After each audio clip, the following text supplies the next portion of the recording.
माँ के 5 हक जो हर बेटे पर फर्ज हैं। अगर आपकी माँ जिंदा है तो ये वीडियो आखिर तक जरूर सुने, क्योंकि माँ का मकाम सिर्फ लफ्जों में नहीं, अमल में नजर आना चाहिए। पहला हक, इज्जत। माँ से ऊंची आवाज में बात करना अपनी किस्मत को नीचा करने के बराबर है। जो माँ की इज्जत करता है, अल्लाह उसकी इज्जत लोगों के दिलों में डाल देता है। दूसरा हक, वक्त। माँ को पैसे से ज्यादा आपका वक्त चाहिए होता है। दिन में सिर्फ चंद मिनट बैठकर बात कर लेना उसके दिल को सुकून दे देता है।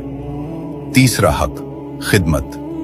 माँ ने आपको बचपन में संभाला, अब बुढ़ापे में उसे सहारा देना आपकी जिम्मेदारी है। खिदमत कभी जाया नहीं जाती। चौथा हक, दुआ लेना।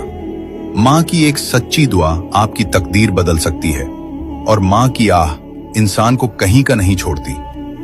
पांचवा हक, सब्र। अगर माँ कभी सख्त बात भी कर दे तो याद रखें वो आपकी बुराई नहीं, आपकी भलाई चाहती है। याद रखें, माँ जैसी नेमत दोबारा नहीं मिलती। जब तक वो साथ है उसकी कदर कर लो। और अगर आपकी माँ इस दुनिया में नहीं रही तो आज ही उसके लिए दुआ कर लें।